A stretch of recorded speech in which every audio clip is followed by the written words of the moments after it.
Bonjour à toutes et à tous et bienvenue pour cette nouvelle émission de Sans titre, aujourd'hui enregistrée au studio 1316 du Centre Pompidou. Pour ce nouvel entretien, nous recevons la galeriste Anne-Laure Buffard.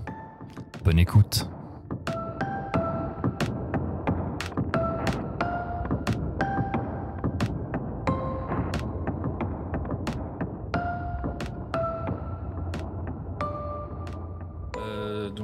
Rapidement, n'hésite pas à me corriger. Donc tu es galeriste, tu as passé 11 ans à la galerie Nathalie Obadia comme directrice exécutive, à accompagner des artistes, développer différents projets avec les institutions publiques et privées.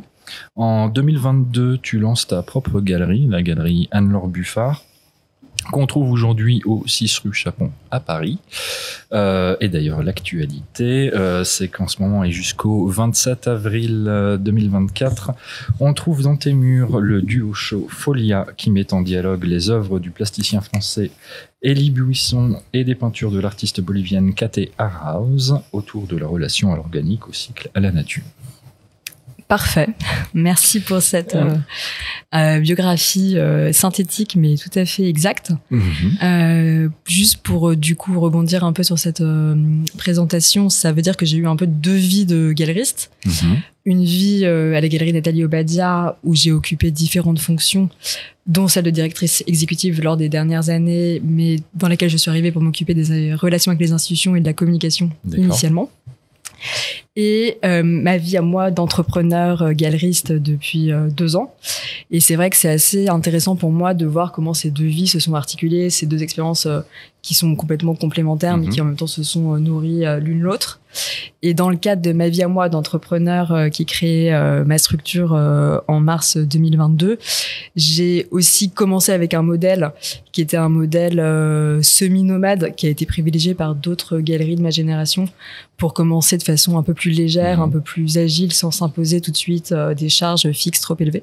Donc avant d'investir mon espace du 6 rue Chapon, j'ai travaillé d'abord à partir d'un petit bureau familial que j'avais pu mobiliser pendant une durée temporaire, et ce qui m'a permis de transposer la prise de risque du local vers d'autres endroits qui étaient des foires en privilégiant les solo shows, qui étaient aussi des collaborations avec des curateurs pour faire des petites publications. On en reparlera après, mais c'est vrai que j'ai eu cette transition vers un modèle plus classique maintenant rue Chapon, dans la dynamique des galeries du quartier autour de Pompidou, originellement d'un modèle plus léger et plus nomade, avec des invitations aussi dans des lieux à exposer grâce à des partenariats avec des collectionneurs et des institutions. D'accord. Okay. Est-ce que dans un premier temps, tu peux revenir sur tes études, ta formation, et nous dire si ça a un lien ou si ça t'a aidé dans ton travail aujourd'hui? Alors moi j'ai fait des études assez académiques, puisque en fait j'ai fait une Cagne, j'ai fait Normal Sup en lettres modernes, j'avais très envie d'être réalisatrice de films. C'était ma première grande passion. J'ai toujours aimé l'art et l'art contemporain, donc j'ai fait option art plastique au lycée. Après j'ai fait mon mémoire de littérature sur la revue Document, qui a été fondée par Georges Bataille et Michel Léris, sur laquelle j'avais travaillé sur l'hommage à Picasso. Donc c'était une revue vraiment d'avant-garde au moment un peu du mouvement Dada surréaliste. Donc j'ai toujours été un peu habitée par ça, mais c'est vrai que mes études étaient originellement plutôt sur la littérature, le cinéma, et après j'ai prolongé ces études avec un master à Sciences Po à Paris. Parce que c'est vrai que quand on fait des études littéraires en France et qu'on se destine pas forcément à l'enseignement ou à la recherche, faut un peu s'inventer, voilà, qu'est-ce qu'on va être. Moi, j'ai senti assez vite que même si j'adorais le cinéma, la littérature, l'art, etc., j'étais pas forcément une artiste. Donc il fallait que je trouve ma place. Et je me suis dit, dans un premier temps, peut-être que je vais être critique culturelle, journaliste culturelle. J'aime écrire, je vais trouver ma place de cette façon-là. Donc je me suis orientée vers le master du journalisme de Sciences Po, qui existait depuis quelques années, et avec cette envie aussi d'avoir une ouverture sur le monde assez maximale qu'offrait Sciences Po par rapport à d'autres écoles de journalisme qui étaient un peu plus spécialisées. Là, il y avait vraiment des cours de géopolitique, d'économie, et même si moi j'avais un scope assez culturel au départ, je me suis orientée vers Sciences Po de façon un peu intuitive en me disant ça reste plus ouvert. Et en fait, c'est vrai que je n'aurais pas pensé au métier de galeriste si je n'avais pas connu personnellement Nathalie Obadia. D'accord. qui était une personne qui était dans ma vie depuis l'enfance, parce qu'elle faisait partie d'un cercle familial assez proche et avec laquelle j'avais noué très tôt une relation assez privilégiée et qui fait que j'avais connu toutes les étapes de sa galerie, que ce soit rue de Normandie, rue du Grenier-Saint-Lazare, et que j'avais vu cette galerie évoluer. Et en fait, je pense justement à un moment où je me posais beaucoup de questions sur quelle est ma place dans la société, quel est mon rôle à jouer.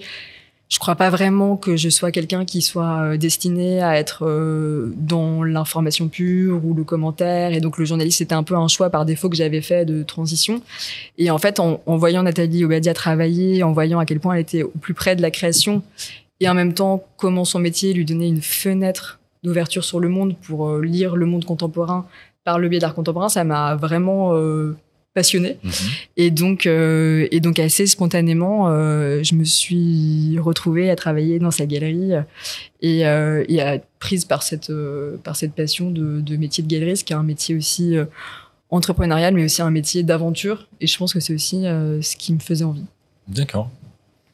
Donc les premiers moments, c'est à la galerie Obadia finalement. Totalement. D'accord. Totalement. C'est vrai qu'entre-temps, j'ai eu une courte expérience professionnelle que je mentionne quand même parce que c'était une expérience très intense, mais qui m'a aidée parce que c'était un espèce de détour supplémentaire à me revenir vers mes centres d'intérêt majeurs. C'est que j'ai travaillé 1 an à la présidence de la République. Donc c'était en sortant de Sciences Po. J'ai été recrutée sans postuler, mais un peu parce que mon nom avait été soufflé à la cellule de communication de l'Élysée pour travailler là-bas. Et en fait, c'était une année assez intense puisque je suivais tous les déplacements, toutes les activités de la présidence sous la présidence de Nicolas Sarkozy en 2009-2010. Et c'est un moment qui était assez amusant parce qu'en fait, tout en étant dans le cœur de l'actualité, je me rendais compte que voilà, j'avais pas forcément envie de rester à cet endroit, que c'était pas ma place. Et ça m'a aidé à vraiment aussi prendre cette décision de prendre un tournant beaucoup plus radical en rejoignant la galerie de Nathalie Obadia. Ça avait aussi beaucoup, en même temps, amusé Nathalie Obadia que j'ai ce travail et que je sois amenée à rencontrer toutes ces personnes. Donc c'était quelque chose qui avait aussi résonné en elle puisqu'elle avait aussi étudié à Sciences Po, que elle-même, elle a une approche très aussi géopolitique, économique de l'art contemporain. Elle a écrit ce livre sur ce sujet, etc. Donc, quelque part, ça a été une expérience où j'étais pas vraiment à ma place, mais qui m'a permis de me trouver aussi un peu plus vite. Ouais. Et il y a une anecdote qui est assez amusante, c'est que pendant que je faisais cette première année professionnelle intense et quand même néanmoins très intéressante à l'Élysée, je me suis retrouvée au sommet du climat de Copenhague à passer toute une soirée avec Tom York, qui est le chanteur de Radiohead, parce que c'est un militant écologiste. Et donc les discussions se prolongeaient jusqu'à la nuit pour parvenir à un accord, etc. Et en fait, on a passé toute la soirée à discuter. Et lui-même m'a expliqué qu'il était un artiste, il voulait être peintre au départ, etc. Et tout au long de la soirée, que je me partageais moi-même mes propres considérations, il en était arrivé à l'idée que j'étais faite pour travailler avec des artistes, et c'était une espèce de petit épisode qui s'est passé qui m'a aussi été un déclencheur dans le fait de faire ce saut et de rejoindre une galerie d'art, ce que comprenaient pas forcément les gens dans mon environnement, puisque je quittais un travail assez classique pour quelque chose de plus inattendu. Ça a confirmé le champ culturel que tu avais déjà. Qui était déjà un peu dans mon ADN, dans mais ADN. Voilà, parfois on prend des détours pour aller reconfirmer ça. Vers ce qu'on aime. Et est-ce que tu peux nous parler du coup de ta galerie aujourd'hui, du lieu et de ça, de ce que tu fais? Alors la galerie aujourd'hui, donc elle est installée rue Chapon, dans cette rue où il y a énormément d'autres galeries que j'apprécie. C'est une rue où j'avais exposé 2 fois en pop-up. J'avais loué un espace au 17 rue Chapon pour faire d'abord une exposition de Pierre-Élie de Pivrac et ensuite une exposition de Nuxia Nua. Et donc c'est vrai que en ayant cette expérience des expositions pop-up dans la rue, je me suis sentie vraiment très accueillie par mes confrères. Il y avait une dynamique vraiment très agréable. Et donc je me suis dit qu'en fait j'avais envie de sortir de ce modèle du nomadisme pour m'installer avec une galerie avec pignon sur rue, pour pouvoir quand même être un lieu d'accueil ouvert au public et pouvoir rassembler les collectionneurs, les artistes qui me suivent. Et c'est grâce à un confrère, Tom Masson de la Galerie C, que j'ai pu trouver le local que j'occupe aujourd'hui, Donc c'est vrai que j'ai senti aussi cette bienveillance de mes confrères dans la rue. Et c'est vrai que des galeries aussi comme Anne-Sara Bénichou, Christophe Gaillard, Marion Papillon, cette proximité, c'est quelque chose qui m'a beaucoup plu. Et l'espace que j'ai repris était complètement inoccupé. C'était une ancienne maroquinerie tanneur de peau, mais l'espace était inhabité depuis au moins une dizaine d'années. Donc il fallait repenser l'espace. C'était néanmoins un bel espace parce que c'est dans un hôtel particulier du Marais, donc c'est assez beau, il y a des arcades, enfin il y avait architecturalement, il y avait quelque chose d'intéressant. Je savais que je pourrais pas avoir un très grand espace, donc je me suis dit cet espace, ça peut être un bel espace. Ça peut être un bel écrin. Et donc, on a fait une rénovation de l'espace avec une agence d'architecture qui s'appelle For All Studio, qui est une agence que j'aime beaucoup puisque l'architecte fondateur Nicolas Buisson, c'est un ami d'enfance qui est aussi le frère d'un de mes artistes et qui aussi a une éthique dans son architecture puisqu'il est lauréat des AJAB 2020 et qu'il est aussi spécialisé dans la construction éco-responsable. Et j'adore le projet que l'agence a fait. Enfin, c'est très simple, mais c'est vrai que on a aménagé un espace à l'étage en préservant les tomates. Enfin, je trouve que c'est un endroit qui propose des choses différentes aux artistes et qui est assez habité, quoi, qui a déjà une identité. Qu'est-ce qui t'a décidé à ouvrir ton lieu, puisque tu bossais déjà dans ta galerie? C'est quoi? C'est d'avoir une ligne éditoriale qui t'appartient, de te retrouver dans le choix des artistes, enfin, ou au contraire Pendant longtemps, j'avais aucune difficulté à m'identifier complètement à Nathalie Obadia, dont j'étais vraiment proche et que j'admire énormément. Mais c'est vrai que même quand parfois j'étais pas complètement d'accord avec elle, je me disais, en fait, Nathalie, pour moi, c'est comme un des talents de la galerie, c'est comme un des artistes. En fait, je porte sa voix comme je porte la voix des artistes. Et je suis complètement en phase avec le fait que voilà, c'est une voix que j'ai envie de porter. Et à un moment, je pense, où la galerie s'est développée de façon plus importante, peut-être que j'ai eu un peu plus de mal à vraiment y trouver mon compte. Et comme j'avais aussi à ce moment-là une espèce pas de crise existentielle, mais voilà, je me posais des questions, j'étais en quête de sens, j'avais recommencé à écrire des critiques pour des magazines comme Transfuge, où je cherchais quelque chose en plus, en fait, et donc j'ai pris un petit pas de côté en me disant, je pense que ce cycle à la galerie Nathalie Obadia se termine. J'étais pas encore totalement certaine de vouloir ouvrir ma propre galerie, mais je voulais prendre un pas de côté pour me reconnecter à mes envies profondes. Et c'est en faisant ce pas de côté qu'assez rapidement, je me suis rendu compte qu'en fait, j'étais vraiment contaminée par ce virus de la galerie, que je me voyais vraiment pas faire autre chose.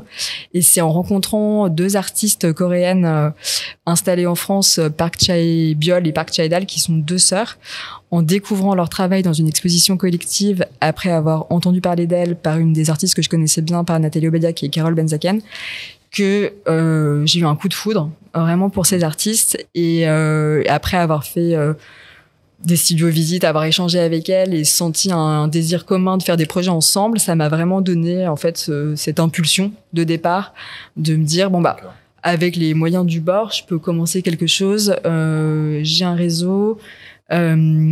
J'ai peut-être des lieux que je peux utiliser et voilà, c'est comme ça que ça s'est lancé. Parce que oui, t'es une jeune galerie, la galerie a 2 ans. Oui. Mais t'as un CV qui est quand même méga balèze pour une galerie qui a 2 ans, donc forcément, enfin c'était. Disons que j'ai essayé de capitaliser quand même sur ces 11 années de labeur, parce que j'ai quand même beaucoup travaillé chez Nathalie Obadia. C'est vrai que j'ai coutume de dire que les années chez Nathalie, ça compte double, triple. Enfin voilà, c'est un peu comme les années de chien ou de chat, quoi. Je trouve que ça se démultiplie. Et donc c'est vrai que même s'il s'agissait de tracer ma propre route, évidemment j'avais envie de capitaliser sur tout ce que j'avais appris. Et puis voilà, j'avais construit un réseau institutionnel assez important. Je m'étais aussi occupée des relations avec la presse. Et donc j'ai eu une invitation assez rapidement de la part d'une de mes collectionneuses, qui était en plus une collectionneuse qui venait vraiment d'un réseau personnel, donc sur lequel j'avais pas du tout d'arrière-pensée par rapport à Nathalie Obadia, qui s'appelle Sabine Marevera, à trouver des artistes pour exposer dans un tiers-lieu qui s'appelle La Caserne, qui est à côté de la gare de l'Est à Paris, et dans laquelle il n'y avait jamais eu de projet artistique. Et Sabine Marevera, qui est une collectionneuse passionnée et très généreuse, m'a invité à proposer un projet pour ce lieu qui ensuite a accueilli plusieurs expositions, dont Smith, dans le cadre de Photo Days, etc. Et donc, c'était la première, en fait, ça a été un peu l'acte de naissance de la galerie. Cette exposition, donc, des jumelles Park Chae, en mai 2022. Et aujourd'hui, tu représentes combien d'artistes, là? Aujourd'hui, je représente 7 artistes. Ce qui est beaucoup et à la fois un peu vital, parce que c'est vrai que progressivement on se rend compte que si on veut pouvoir avoir un programme d'exposition régulier, participer à des foires aux identités un peu différentes, et même pour ses propres artistes pouvoir rayonner davantage en étendant aussi les circuits d'influence, c'est important quand même d'avoir plusieurs artistes, mais c'est vrai que avant de m'autoriser à élargir le nombre d'artistes représentés, j'ai aussi attendu de recruter quelqu'un pour être un peu mon bras droit, parce que je me voyais pas m'occuper complètement de tous ces artistes. Et c'est vrai que j'ai envie d'apporter un suivi un peu sur mesure. Vous êtes combien là? Là, on est 3. On est 3 à temps plein et j'ai 2 alternants et une stagiaire à mi-temps. Donc on est très nombreux là en ce moment. En même temps, il y a du travail en ce moment là. En ce moment, il y a beaucoup de choses à faire. Mais c'est vrai que le système de l'alternance, enfin c'est génial pour les galeries, parce on peut avoir des jeunes qui ont quand même un niveau d'études intéressant et qui vraiment, j'ai eu beaucoup de chance avec les équipes que j'ai pu monter pour les projets. Quelles sont les contraintes et les freins que tu rencontres dans l'élaboration d'un travail? Comment tu gères ça? C'est quoi les problèmes qui se présentent pour toi? J'imagine l'argent peut en être un. Mais en fait, c'est vrai que ce qui est pas évident pour moi en ce moment, c'est la transition d'un modèle avec très peu de charges, où finalement c'était pas si difficile que chaque projet génère de l'argent, et c'est ce qui s'est passé. En fait, que ce soit l'exposition initiale à la caserne, mes premières participations en foire, Asiana, Art Paris, Paris Photo, tous les projets, quel que soit le budget qu'ils avaient au départ, ont généré de l'argent, ont permis d'avoir un petit trésor de guerre. Et c'est vrai que de passer à un modèle avec une galerie fixe et aussi des salariés, c'est tout de suite beaucoup plus difficile, quoi. Parce qu'il y a un loyer, effectivement, des salaires. Voilà. Alors, et les foires. Et les foires. Donc c'est vrai que là, je suis un peu en transition, donc j'essaie de trouver un nouvel équilibre. Et je m'aperçois aussi ça c'est quelque chose qui est un trait de ma personnalité. Il ne m'est pas évident parfois de savoir dire non à certaines propositions. Enfin, je sais que j'ai envie de faire beaucoup de choses, j'ai envie que ça aille vite. C'est vrai que finalement, je suis une jeune galerie, mais j'avais déjà 11 ans de carrière derrière moi. Donc, en fait, je pense que parfois, j'ai envie de prendre des raccourcis pour faire des grandes foires, pour avoir des ambitions très élevées pour mes artistes qui rejoignent les collections du Centre Pompidou, etc. Enfin, je suis vraiment, je continue à penser comme si parfois j'étais à la galerie Nathalie Obadia. Pour moi, tout est possible. Enfin, voilà. Et c'est vrai que aujourd'hui, je sens qu'il est important pour moi de vraiment me concentrer sur ce que j'ai construit avec mes artistes, y aller pas à pas, et aussi trouver l'équilibre entre la prise de risque et aussi une certaine prudence dans la gestion de la trésorerie. Okay. Est-ce que tu peux nous parler de la ligne édito de ta galerie? Alors, la ligne éditoriale de la galerie, elle a été initiée justement par ces artistes coréennes que j'ai rencontrées initialement, dont le travail est très original puisqu'elles inventent leur propre médium. Par exemple, Dal, qui est à la base une peintre classique sur châssis, a voulu ralentir son processus de création pour créer ses propres toiles en les tricotant à la main, dans un geste méditatif et répété qui lui permet aussi de laisser émerger des images qu'elle retranscrit aussi dans des poèmes. Sa sœur Biol, elle construit des maquettes avec des mondes imaginaires, elle écrit aussi. Et c'est vrai que au début, il y avait à la fois cette inspiration un peu asiatique, ce rapport à l'écriture, qui forcément, moi, résonne avec aussi mon parcours, ma formation.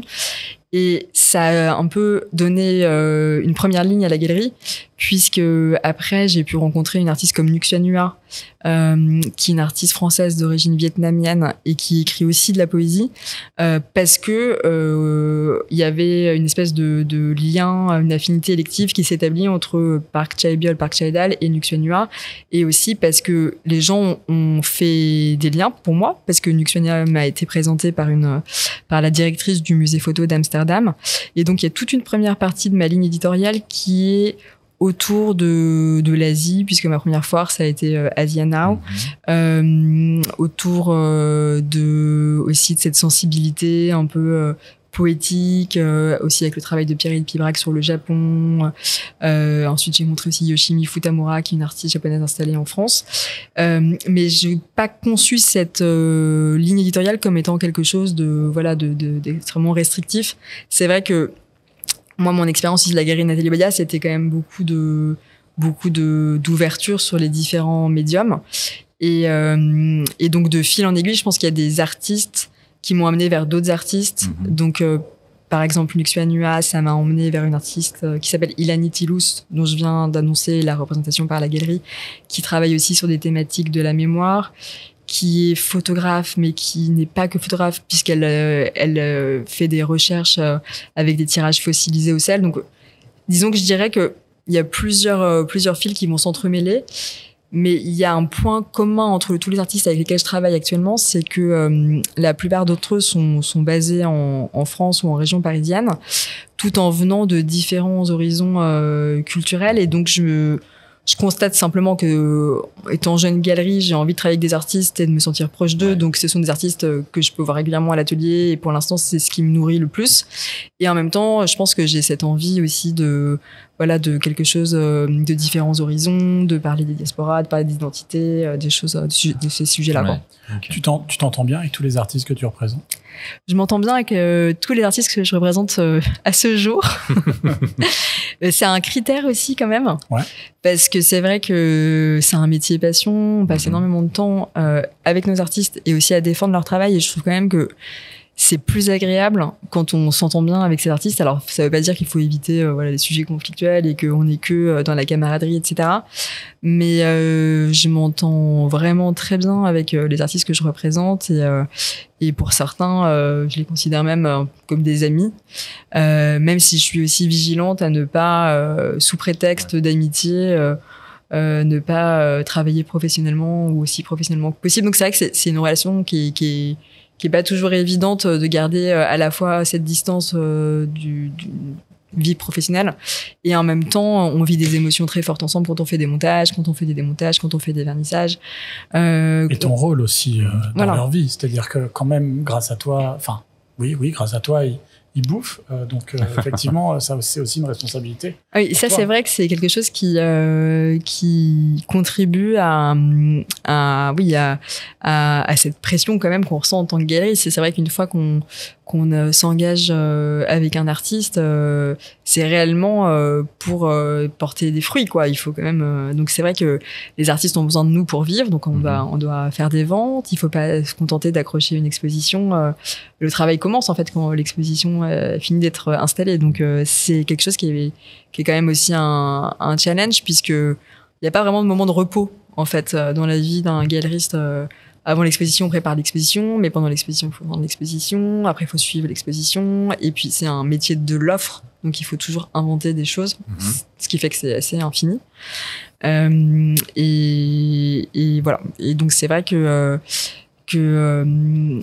c'est important dans la vie d'un artiste d'avoir un galerie sur lequel il peut se reposer. Et il n'y a pas vraiment de temps off, quoi. On peut pas. T'as un rapport d'exclusivité avec eux? Pour l'instant, oui. Même si c'est pas toujours contractualisé. C'est vrai que pour le moment, je trouvais ça plus intéressant en tant que jeune galerie de travailler avec des artistes qui n'ont pas encore trop d'autres galeries, parce que ça me demandait énormément de temps en fait, donc je trouvais ça intéressant. Après, je suis vraiment intéressée aussi de collaborer avec d'autres galeries. Je me rends compte que pour l'instant, j'ai pas encore vraiment les épaules pour porter parfois les œuvres aux États-Unis, par exemple, ou je pense à un artiste comme Pierre Pibrac qui est photographe. Du coup, il y a des éditions. Donc, on pourrait tout à fait imaginer des expositions qui tournent à l'étranger. Je pense pas forcément que je pourrais forcément les porter sur tous les continents, etc. Donc, ça m'intéresserait de travailler avec d'autres galeries. Mais c'est vrai que pour l'instant, l'idée, c'était d'être un peu la galerie mère de la plupart de ces artistes. Après, dans les artistes que j'ai énumérés tout à l'heure, je ne les représente pas tous. Par exemple, Yoshimi Futamura, on a fait un duo show ensemble. On va continuer à travailler ensemble et peut-être qu'on évoluera vers une représentation. Mais elle a d'autres galeries qui préexistent. Et j'étais quand même absolument enchantée de l'inclure dans un dialogue avec le travail de Pierre Pibrac. Comment ça se... Tout à l'heure, tu as un peu répondu à ça, mais comment tu rencontres le travail d'un artiste ? Qu'est-ce qui te décide de bosser avec un artiste ? Alors, ce qui me décide... Et comment tu arrives à son travail ? C'est-à-dire, est-ce que tu lis tous les mails de portfolio que tu reçois ? Non, alors ça, j'avoue, je ne lis pas beaucoup les portfolios spontanés parce que simplement, j'ai vraiment pas le temps j'ai pas le temps et j'ai pas l'équipe pour le faire. En fait, je pense qu'il faudrait une équipe, un peu comme dans les maisons d'édition qui ont des équipes de lecteurs. Et c'est vrai que comme nous, on peut pas représenter beaucoup d'artistes et que j'ai déjà la chance d'avoir accès à des artistes avec un peu des filtres déjà qui ont fait un premier travail. J'ai tendance à du coup focaliser mon attention sur ces artistes que je découvre dans des expositions collectives que je vais voir, dans des ateliers partagés, à la Tour Orion ou à Pouche, etc. Mais c'est vrai que pour l'instant, les artistes avec lesquels je travaille, ce sont essentiellement des artistes soit que je suivais déjà depuis un certain temps, soit dont j'ai entendu parler par des amis artistes, par des directeurs d'institutions. Voilà, Nuxuanua m'a été présenté par Nanda Vandenberg, qui est la directrice du musée Huis Marseille d'Amsterdam, par exemple, et parfois par des collectionneurs. Et en fait, ce qui me plaît, c'est quand il y a des liens assez naturels qui se créent entre les artistes et la galerie, parce que ça me donne le sentiment que ça va être des liens plus durables, plus pérennes. Et c'est vrai que, par exemple, il se trouve que Élie Buisson, c'est un artiste que je connais depuis toujours, puisque j'étais amie avec cette famille d'artistes depuis de longue date. Il se trouve que il avait aussi rencontré les artistes Park Chae-Biol et Park Chae-Dal dans une biennale, et qu'ils ont fait des œuvres ensemble dans le cadre de collectifs. Donc voilà, quand c'est comme ça, je trouve que c'est quelque chose qui me plaît. J'ai aussi envie de créer... je veux pas que c'est pas le rêve d'une galerie qui soit comme une famille, etc. Mais ça me plaît qu'il y ait des liens entre certains des artistes, que les artistes apprécient, et du coup ces regards croisés entre des collectionneurs, des institutions, et évidemment il faut qu'il y ait de mon côté que je tombe un peu amoureuse du travail. C'est pour moi le meilleur critère de sélection. Avec aussi, je garde toujours en tête que ce travail-là, il faut que je puisse le défendre. Donc si, en fait, quand je vois le travail des artistes, j'ai pas spontanément en tête 5-6 collectionneurs un peu importants qui vont aimer ce travail, quelques institutions auprès desquelles je vais pouvoir le relayer, ou que j'imagine pas spontanément ce que je vais pouvoir faire, en fait, ça m'arrive aussi de dire, bon bah, très bien, c'est un beau travail, mais je vois pas moi ce que je peux apporter à cet artiste, donc je vais pas me lancer là-dedans parce que, voilà, en fait, le temps est limité et même pour l'artiste, ce serait pas un service à lui rendre. Donc j'essaie aussi de réfléchir à... Tout de suite, je vois s'il y a des projets qui me viennent en tête, en fait. Est-ce que j'ai des idées? D'accord.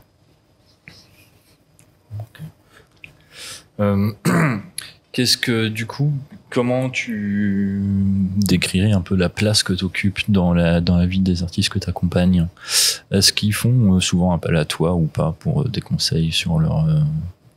carrière, sur leur façon de faire avancer leur boulot. Justement, comme tu viens de dire, j'ai du mal à me projeter avec des artistes dont j'imagine pas effectivement quel collectionneur, quelle institution, etc. pourrait y avoir derrière. Est-ce que tu as ce rôle-là aussi de conseil avec les artistes en disant tu devrais peut-être pousser telle phase de ton travail parce que je sais que je peux le défendre. Enfin, il y a des boulevards aussi qui s'ouvrent, qui viennent pas spontanément des artistes, mais qui viendraient plus de ton expérience. Est-ce que c'est une position qui existe ou pas? La position de conseil, complètement. Enfin, c'est quelque chose que j'aime bien faire, mais c'est plus pour moi un accompagnement légales, sur des contrats, des partenariats. Là, par exemple, Nuxia Nua fait un projet avec l'actrice, puis elle la pense pour les rencontres d'art. Elle m'a demandé conseil pour les contrats, etc. Et j'étais très intéressée de regarder ça avec elle.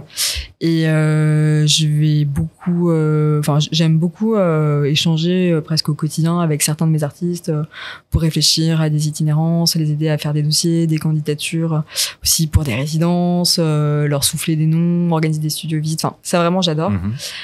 Une chose que je fais moins, parce que je suis moins à l'aise avec cette idée, c'est d'orienter le travail dans des directions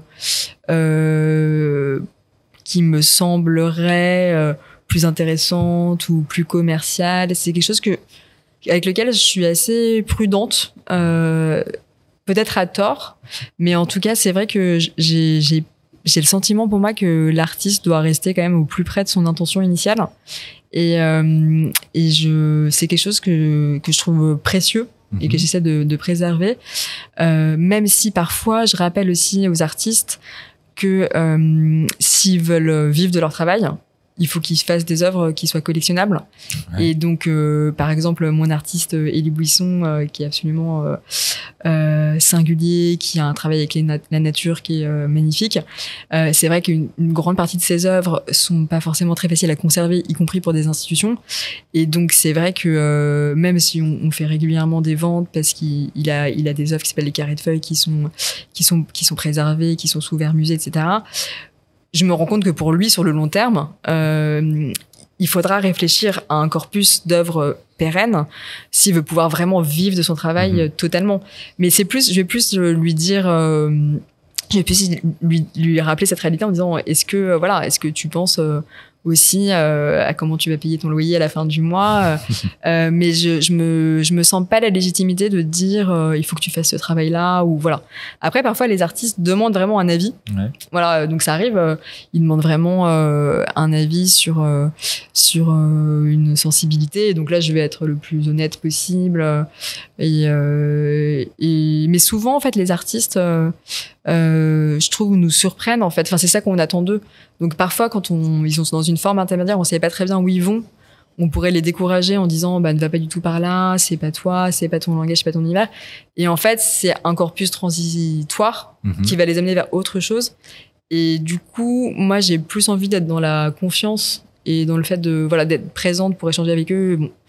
Mais pour moi, le galeriste, il doit pas trop donner de direction artistique. Voilà. Je vais le faire dans le cas d'un accrochage, par exemple. Ouais. Dans le cas quand on accroche à la galerie, quand on fait un stand, je vais vraiment être présente et je veux être fière de ce qu'on montre.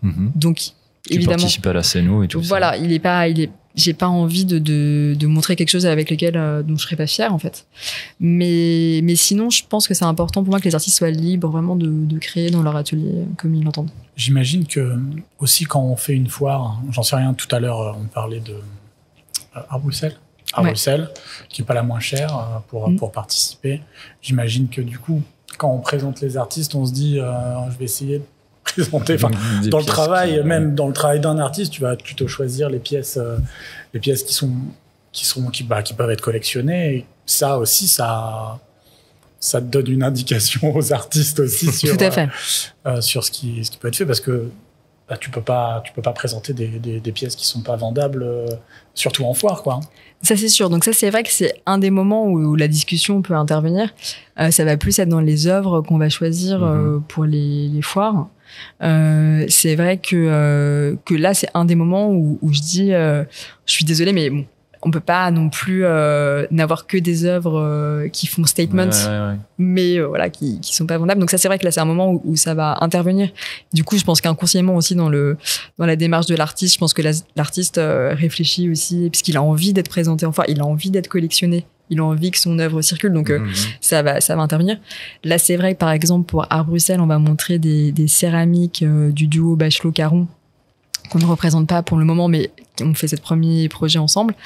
Et je me rends compte que on a eu une idée aussi un peu folle de faire un solo show d'un stand complètement en céramique. Alors on va faire un transport avec que des œuvres en céramique. Bon. C'est quelque chose d'un peu fou. Et c'est vrai que, en même temps, je suis fière aussi de ces prises de risque, parfois, qui sont un peu inconsidérées. Bon, en espérant que ce soit bénéfique.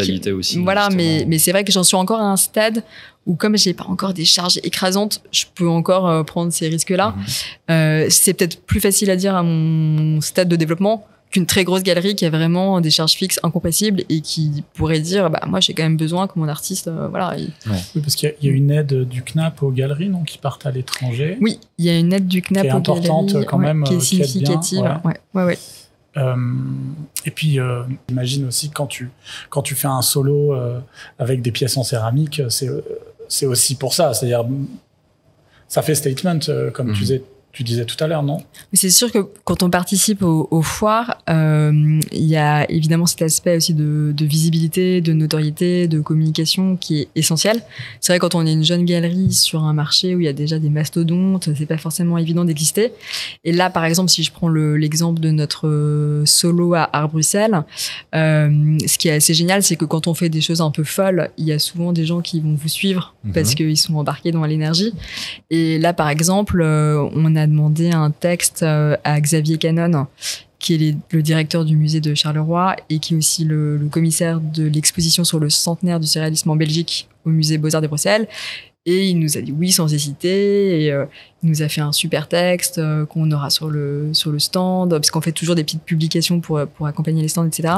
Et donc c'est assez plaisant parce qu'en fait parfois quand on fait des choses comme ça qui sortent un peu de l'ordinaire, on peut avoir des soutiens inattendus de collectionneurs, de gens d'institutions. Voilà, Xavier Canon et moi, on a posé pour le tableau des artistes qui sera exposé sur notre stand. Donc c'est un hommage à Magritte et à Chantal Ackerman. Et en fait, ce côté parfois un peu démesuré, ça permet de fédérer autour de soi des énergies positives. Après, ça suffit pas. C'est sûr qu'après, il faut concrétiser avec des ventes. Mais parfois, c'est parfois en étant un peu déraisonnable que on peut aussi surprendre et faire des rencontres complètement nouvelles. Donc je pourrais pas le faire à chaque fois. Voilà, c'est sûr. mais là, en l'occurrence, je trouve qu'on a été quand même récompensé de cette prise de risque par le soutien de personnalités de la scène belge qui permettent à la galerie de se faire remarquer et de partir vraiment gagnant pour ce solo show, quoi. Super. On peut parler peut-être un petit peu du point de vue extérieur. Est-ce que tu as des gens qui t'accompagnent dans ton boulot, qui regardent un petit peu tes choix et puis qui te donnent des conseils, que tu écoutes ou pas? Comment ça se passe? Parce que sur ces métiers-là, on a tout. Enfin, il y a des gens par exemple, je pense que Thomas Lévilaine, je pense, a moins besoin de point de vue extérieur. Mais est-ce que toi, c'est important? Tu te fais accompagner par des gens ou pas? Alors, je me fais accompagner par des confrères. Enfin, j'échange beaucoup avec des confrères.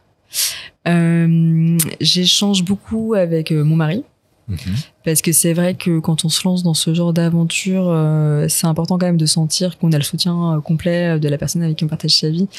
Et il se trouve que mon mari, qui est avocat, est aussi un peu artiste dans l'âme. Donc je trouve que c'est un conseil toujours de qualité parce qu'à la fois il va m'aider sur des aspects juridiques pour rédiger mes statuts, des choses comme ça. Et en même temps, je me sens toujours plus sereine quand je m'engage avec un nouvel artiste, de savoir que le travail lui plaît aussi.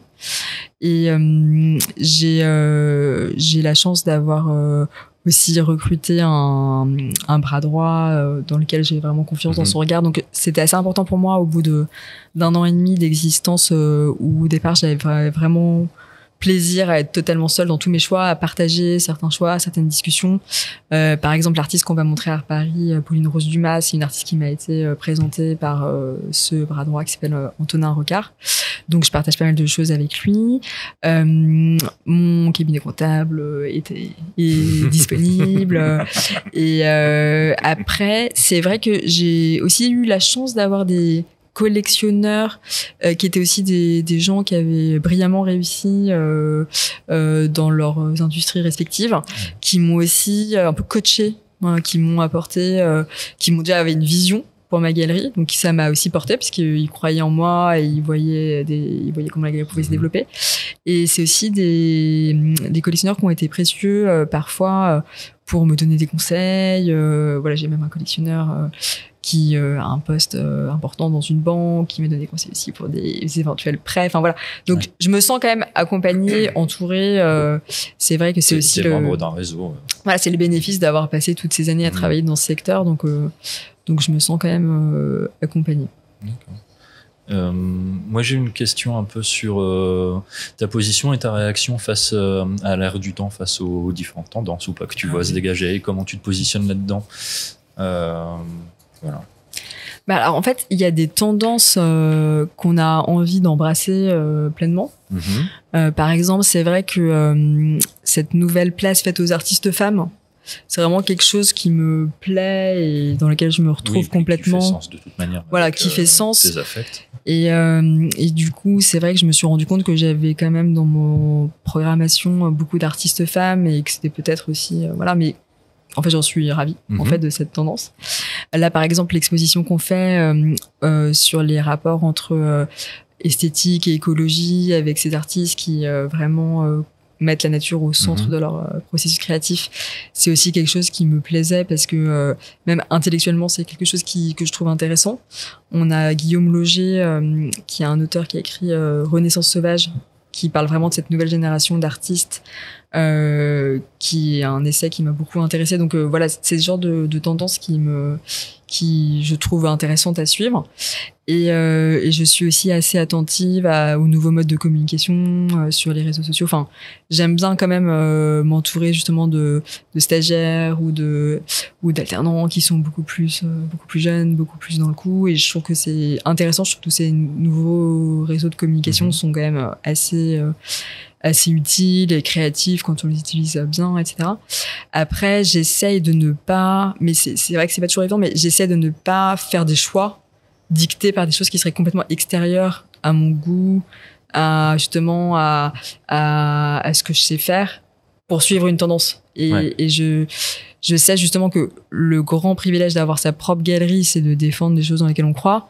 Donc si on commence à faire des choses dans lesquelles on croit pas, en fait, finalement, on a les mauvais côtés d'avoir sa propre galerie avec tout le poids sur les épaules, etc. Puis on n'a pas les bons côtés d'être dans le plaisir de porter des choses qu'on aime fondamentalement. Donc du coup, j'essaie de me prémunir de cette tentation de coups, quoi. Enfin, de faire des coups en disant bon, je vais faire une expo avec une artiste qui fait ce qui ressemble à une artiste je vois qui fonctionne ailleurs ou voilà des choses qu'on pourrait effectivement imiter et qui en fait ne ressembleraient pas à notre identité. Donc j'essaie d'éviter de tomber là-dedans parce que je pense que ça tuerait un peu le plaisir de l'activité qui est central pour avoir l'énergie nécessaire pour porter la galerie. En tout cas, du coup, j'en comprends que t'es pas sous la contrainte financière de penser à ces choses-là, du coup. Bah, disons que je suis dans la contrainte financière de réaliser un certain nombre de ventes quand même tous les mois pour que la galerie puisse couvrir ses frais. Après, mes goûts sont suffisamment éclectiques. Enfin, voilà, j'ai pas non plus des goûts d'une radicalité totale. Voilà, donc mes goûts, comme aussi les artistes que je montre, je pense que ce sont des artistes que j'aimerais avoir chez moi. Enfin, que je pourrais collectionner moi-même. En fait, finalement, en général, ça m'emmène pas complètement dans une zone qui serait hors marché totalement. Tu vois, à un moment, tu te balades. Enfin, Paris Photo, c'est un bon exemple. Chaque année, à Paris Photo, il y a comme des espèces d'angles où on voit que, tiens, cette année, c'est le noir et la feuille d'or. Tiens, cette année, enfin, on voit qu'il y a des veines et je pensais pas à l'aspect mercantile, mais effectivement, oui, ça déroule. Malheureusement, j'imagine une réalité de l'activité de galerie qui doit payer des frais, qui a des participations à des Alors foires, après, je pense aussi que moi, j'aime être dans l'air du temps. C'est-à-dire que je suis une galerie d'art contemporain, donc je lis la presse, je lis la littérature contemporaine, je vais au cinéma voir les films contemporains, donc quelque part, j'ai envie d'être en prise avec mon époque, et donc pour moi, c'est quelque chose de positif. Après, ce que je trouve dommage, c'est parfois quand effectivement on réplique des choses et puis que finalement le modèle est souvent moins bien que l'origine, enfin la copie étant moins bien que le modèle. Voilà, mais sinon, moi, être dans l'air du temps, par exemple, c'est vrai que tous les questionnements sur l'identité, ça me plaît, ça me parle. Les questions sur les diasporas, ça me parle aussi. Donc en fait, c'est assez naturellement que je vais vers ces thématiques qui sont aussi des thématiques qui sont souvent à l'honneur sur les foires ou aussi dans les musées. Donc, mais je pense que c'est aussi parce que c'est des thématiques qui font sens. Est-ce que tu as déjà rompu avec des artistes? Alors pour l'instant, dans ma courte histoire, pas encore. Pas encore, mais quand j'étais chez Nathalie Obadia, il y a déjà eu certains artistes dont la galerie s'était séparée, il y avait déjà eu des séparations. Et c'est vrai que ça laisse un sentiment un peu d'inachevé, mais parfois c'est l'évolution voilà, naturelle des relations. Et je trouvais que Nathalie Obadia avait toujours géré ça avec une certaine élégance et en allant toujours de l'avant. Donc c'est pas des expériences qui m'ont traumatisée. Je trouve que... Ouais. Tu bosses avec des commissaires sur les expos, sur tes expos? C'est une habitude ou juste... Pour l'instant, j'ai pas eu de commissariat extérieur, mais comme on a toujours un texte d'un auteur, il y a quand même ce regard extérieur. Donc là, par exemple, Guillaume Lauger a écrit sur le duo show Folia qu'on présente actuellement. Comme son texte était prêt avant qu'on fasse l'accrochage, ça a quand même résonné. C'était aussi le cas pour les expositions qu'on a fait de Parc Chaïdal et Parc Chaïbiol. On avait Grégoire Pranger, qui est commissaire d'exposition au LAM et qui a été aussi le dernier assistant d'Ethel Adnan, qui avait écrit un très beau texte qu'on avait avant. Donc, moi, j'ai vu des nouvelles choses dans le travail grâce à ce texte. Donc ça, c'est quelque chose que j'aime beaucoup. Mais j'aimerais bien, ça me plairait vraiment de ponctuellement, pour des accrochages aussi collectifs, faire appel à des commissaires, aussi montrer parfois des artistes qui sont pas forcément dans le programme. Moi, j'aime bien j'aime bien créer ces liens et ces interactions. Tu fais combien d'expos par an? On en fait du coup 5 environ. 5 expositions par an. Mais c'est vrai qu'on a tendance à concevoir nos stands de foire un peu comme des expos. Donc et on fait aussi ces petites publications. Donc là, par exemple, pour l'exposition de Pauline Rose Dumas, son solo show à Art Paris, on a un texte de François Darro, qui est historien d'art et qui est chargé de recherche au musée Picasso. Et donc c'est vrai que on considère un peu tous les projets comme des expos. On a envie à chaque fois que ce soit quelque chose qui puisse faire statement pour l'artiste, quoi. Bon alors, il est 19h05, donc c'est la dernière question. On a commencé un peu en retard. Mais on a commencé à 18h05 en fait. Enfin, on va 2 questions. C'est important d'être à Paris. Alors je pense que c'est très important et surtout une chance en tant que parisienne, d'être déjà implantée à Paris dans une ville qui a une histoire artistique évidemment incroyable et qui aujourd'hui se retrouve aussi au centre d'un monde de l'art dans laquelle Londres a perdu un peu de terrain pour le Brexit, etc., et dans laquelle les plus grandes galeries sont installées. Mais c'est vrai que des villes comme Arles, par exemple, qui ont une énergie aussi très institutionnelle, avec les rencontres d'art, la Fondation Luma, des galeries qui se sont installées, sont aussi des endroits qui me font envie. Mais pour l'instant, voilà, moi je me sens vraiment chanceuse d'être dans cette ville qui offre tant de possibilités, quoi, qui a les plus beaux musées, parmi les plus beaux musées du monde, tellement d'artistes intéressants. Arles, faut y aller au mois de novembre, hein. Ça calme. Ça vaccine. Ça calme. Le problème est réglé tout de suite, hein, vraiment. Pendant les rencontres et en juillet-août, ça va, c'est cool, mais tous les gens qui ont fait l'école, on en a eu 2-3 qui ont fait l'école. Il y a vraiment de octobre à... Il y a des temps morts. Ah ouais, de octobre à juin, c'est complexe, quand même. Est-ce que du coup, on est à Paris, est-ce que tu participes à plein de vernissages, des rencontres? Est-ce que le réseautage est important, toi, maintenant, dans ta pratique, dans ton travail? Alors, il y a des moments où on pense que on a gagné le droit de ne plus forcément aller dans tous les vernissages parce qu'on connaît suffisamment les gens. Et en fait, à chaque fois qu'on y va, on se dit, mais heureusement que j'y suis allée. J'ai revu les 5-6 personnes clés je dois relancer, activer. Et c'est vrai que ça fait partie quand même de notre métier. 5-6 personnes clés, c'est qui, par exemple? C'est des collectionneurs, c'est d'autres confrères galeristes, c'est des artistes? Alors, je pense à des événements où on va croiser le rédacteur en chef d'un journal. On a déjà envoyé 3 mails pour faire apparaître une actualité. On n'a pas trop de nouvelles. Là, le lendemain, l'info est sortie. Voilà, donc c'est vraiment radical, quoi. Pour la presse, ça fait tout. Vraiment, ça change tout. Et c'est effectivement des collectionneurs. C'est vrai que les collectionneurs qui suivent les galeries, ils aiment aussi faire partie de cette vie-là. Donc, si on n'a pas de moment de convivialité avec eux, en fait, c'est moins intéressant pour eux. Ils ont envie d'échanger. Donc, c'est important aussi d'aller voir les expositions avec eux, de partager ces moments-là. Moi, je suis quand même, je dirais, un animal social. Donc, j'aime bien discuter, j'aime bien la sociabilité. Je suis vraiment à l'aise avec ça. Mais c'est vrai que même parfois, quand j'aurais envie de lire tranquillement à la maison, je me rends compte que je ne peux pas trop longtemps manquer ces vernissages. Alors après, il y a des lieux auxquels je suis plus attachée. Par exemple, c'est vrai que on est là au Centre Pompidou. Moi, je suis amie du Centre Pompidou depuis, je pense, 2010 ou 2011. Donc, je suis vraiment attachée à tous les vernissages qu'on a eu ici. Je connais bien tous les conservateurs de la maison. Et c'est quelque chose qui me tient à cœur parce que c'est une institution que j'aime beaucoup.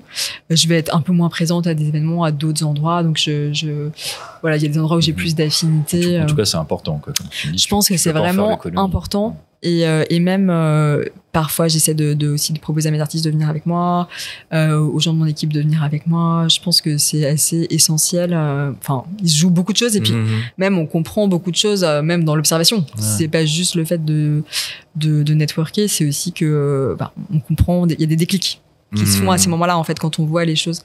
Après, ce que je pense, c'est que toute cette effervescence de cette vie un peu mondaine qu'il y a autour de l'art contemporain, qui peut avoir son charme et que certains peuvent aussi trouver moins flatteuse, elle est aussi, il faut aussi s'en prémunir un tout petit peu dans le sens où pour garder une clairvoyance dans ce qu'on fait, c'est important aussi de pas toujours comparer ce qu'on fait à ce que font les autres. Et donc, parfois, c'est aussi important de garder une petite distance. Et je fais aussi attention à ça quand je vais dans des vernissages, dans d'autres galeries, etc. De pas toujours être en train de trouver de l'inspiration s'il y a des modèles qui sont inspirants, mais de pas forcément être dans la comparaison, quoi. Et, voilà. Ok. Je pense que c'est important pour les artistes aussi. Ouais. Et justement, parce qu'on a eu souvent des artistes, majoritairement, qui pouvaient dire des fois, je suis pas trop à l'aise moi dans ce rôle-là, vernissage, parler de moi ou de mon truc. Et j'imagine que c'est quelque chose qu'on attend beaucoup de toi, c'est d'être le porte-parole des artistes. Ça se passe bien, ou tu préfères au contraire, dès que c'est possible, avoir l'artiste qui endosse ce rôle-là de représentation dans ces moments un peu clés? Alors moi, je l'endosse avec plaisir. Vraiment, c'est quelque chose que j'aime bien faire. Enfin, je considère que c'est vraiment mon rôle et je trouve ça tout à fait normal et même parfois rassurant que l'artiste n'ait pas forcément envie de vendre entre guillemets son travail. Voilà. Après, c'est très appréciable quand on a des artistes qui sont éloquents. La plupart de mes artistes le sont et quand ils prennent la parole, par contre, je les laisse toujours parler. Enfin, c'est vraiment souvent les gens aussi sont heureux d'entendre l'artiste parler de son travail. Et donc je pense qu'il y a une juste répartition des prises de parole. C'est vrai qu'il y a des lieux qui sont plus dédiés à la parole de l'artiste, évidemment, comme les visites d'atelier, ce genre de choses. Mais moi, ça me plaît de quand je me sens autorisée par l'artiste à dire ce que je pense, à mettre mes mots aussi sur le travail, je le fais avec grand plaisir. On arrive à la fin là. On a pas abordé vraiment tout ce qu'on voulait aborder, mais c'est pas grave. Comme à chaque fois, ce qui arrive. Certains plus que d'autres, Thomas. Ouais, c'est vrai. Est-ce qu'il y a un truc qu'on n'a pas dit dans les contours de ton métier, tu voudrais nous raconter? On n'a pas parlé de la com, on n'a pas parlé des fois où ça se passe mal, on n'a pas parlé des vernissages compliqués, on n'a pas parlé de savoir si vous t'accrochais toi-même le travail, si tu avais des gens, des régisseurs. On n'a pas parlé de tout ça, mais est-ce qu'il y a un truc qu'on n'a pas dit qui te semble important pour raconter ce que c'est qu'être galeriste? On l'a pas mal abordé, mais je pense que c'est quand même quelque chose que moi j'ai aussi découvert. C'est que c'est vraiment un métier entrepreneurial. Et c'est vrai que quand on est directeur de galerie dans une grande galerie, on s'en rend pas toujours compte. Parce que on n'a pas besoin tous les jours d'être au courant justement de la trésorerie, ce genre de choses. Et c'est vrai que moi j'ai découvert que j'aimais l'entrepreneuriat. Mais c'était plutôt une bonne nouvelle parce que c'est vraiment pas juste un métier d'amateur passionné, quoi. Faut vraiment, il y a vraiment cette dimension-là qui est assez importante. On est vraiment des entreprises, quoi. Et c'est vrai que c'est très excitant en même temps. Mais c'est vrai que c'est quelque chose que j'avais peut-être pas complètement, j'avais pas forcément complètement conscience quand je travaillais chez Nathalie Obadia. D'accord. Eh bien, Anne-Laure, merci beaucoup. Merci beaucoup. Merci à vous.